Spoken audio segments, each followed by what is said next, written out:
Hello everyone, देखिए Indian polity में जो कि लक्ष्मीकांत की बुक से हम इसको डील कर रहे हैं। सेंटर स्टेट रिलेशन वाला चैप्टर हम इसमें कवर करेंगे छोटे छोटे वीडियो में।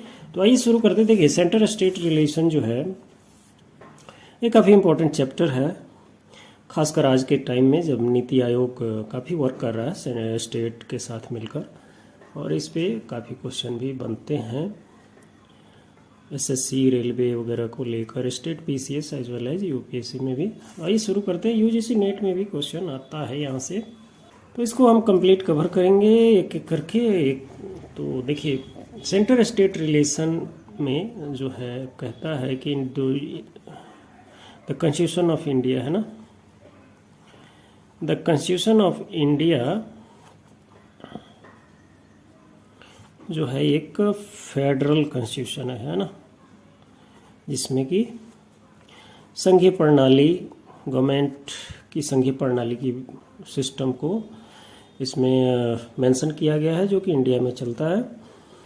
तो देखिए जो फेडरल सिस्टम है इसमें पावर का डिवीजन होता है ना, तो उसी तरह इसमें क्या है कि ऑल पावर जो है सेंटर और स्टेट के बीच में इंडियन कॉन्स्टिट्यूशन ने डिवाइड किया हुआ है ना, all power divided in Indian constitution है ना, in the constitution of India. तो देखिए इसमें बेसिकली जो है जो और डिवीजन है इंडियन कॉन्स्टिट्यूशन में, इसमें बेसिकली 3 हेड में डिवीजन है पावर का। पहला जो है आपको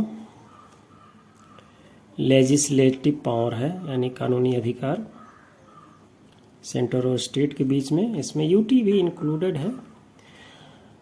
लेजिस्लेटिव पावर, फिर उसके बाद आता है आपको एडमिनिस्ट्रेटिव पावर, यानी एडमिनिस्ट्रेशन से जुड़े हुए पावर है ना, इसको एडमिनिस्ट्रेटिव पावर, हमने एडमिनिस्ट्रेशन लिखा अलग ही, एडमिनिस्ट्रेटिव पावर है ये, इसको ये लिख देते हैं एडमिनिस्ट्रेटिव पावर। और तीसरा है आपको फाइनेंशियल यानी वित्तीय पावर, यानी वित्तीय शक्ति, फाइनेंशियल पावर।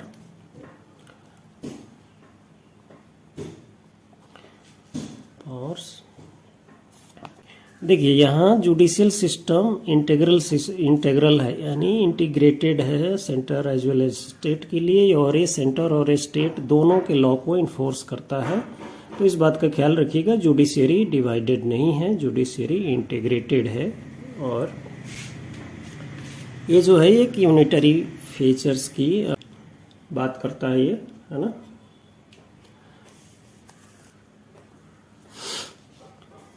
देखिए अगला नोट कहता है कि सेंटर और स्टेट्स जो हैं हाउएवर दे आर सुप्रीम है ना इन देयर रेस्पेक्टिव फील्ड, और जो इनका पावर है, जो इनका सब्जेक्ट है, रेस्पेक्टिव पावर, ये दोनों सुप्रीम है। लेकिन फिर भी जो है आपको जो इंडियन कॉन्स्टिट्यूशन है इसने डिवाइड किया हुआ है, और इंडियन कॉन्स्टिट्यूशन जो है एलाबोरेटेड किया है, elaborated the all provision of federal system, जो कि पावर के डिवीजन की बात कही की है, वो सारे जो पावर है उसको एलाबोरेट किया गया इंडियन कॉन्स्टिट्यूशन में, ताकि जो कॉन्स्टिट्यूशन है पावर डिवीजन को एलाबोरेट किया है, ताकि कॉन्स्टिट्यूशन जो है मैक्सिमम हार्मोनी और कोऑर्डिनेशन के साथ काम कर सके, है ना। कि टाइप्स ऑफ रिलेशन आ जाता है इस बेसिस पे, जो कि पावर का डिवीजन है, इस बेसिस पे टाइप्स ऑफ रिलेशन आ जाता है यहाँ पे। तो इसमें देखिए legislative relation between centre and state, legislative relation, फिर उसके बाद एडमिनिस्ट्रेटिव रिलेशन,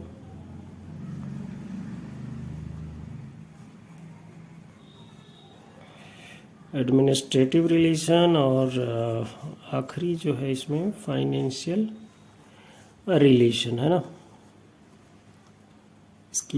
इसको हम एक एक करके आगे वीडियो में डिस्कस करेंगे। तो पहला जो होगा हमारा इसमें देखिए, अब देखिए इसमें अगर हम बात करें तो ये जो है 200 आर्टिकल, ये जो बात करता है आर्टिकल 200, जो लेजिस्लेटिव रिलेशन है ये आर्टिकल 245 से लेकर 255 के बीच में है, यानी इसका जो विवरण है, जो डिटेल है इसमें है। और ये पार्ट की बात करें पार्ट 11 में है ना। वैसे ही एडमिनिस्ट्रेटिव रिलेशन जो है 256, आर्टिकल 256 से लेकर 263 के बीच में है, ये भी पार्ट 11 में है। और फाइनेंशियल रिलेशन की बात करें तो ये आर्टिकल, फाइनेंशियल रिलेशन जो है आर्टिकल 268 से 293 के बीच में है, और ये पार्ट 12 में है ना। तो आगे हम अभी इसमें डिस्कस करेंगे। देखिए जो पहला है लेजिस्लेटिव रिलेशन, इसकी हम बात करेंगे, जिसमें आपको फर्दर ये सब्जेक्ट मैटर इसमें डिवाइडेड हो जाता है यूनियन लिस्ट में, फिर स्टेट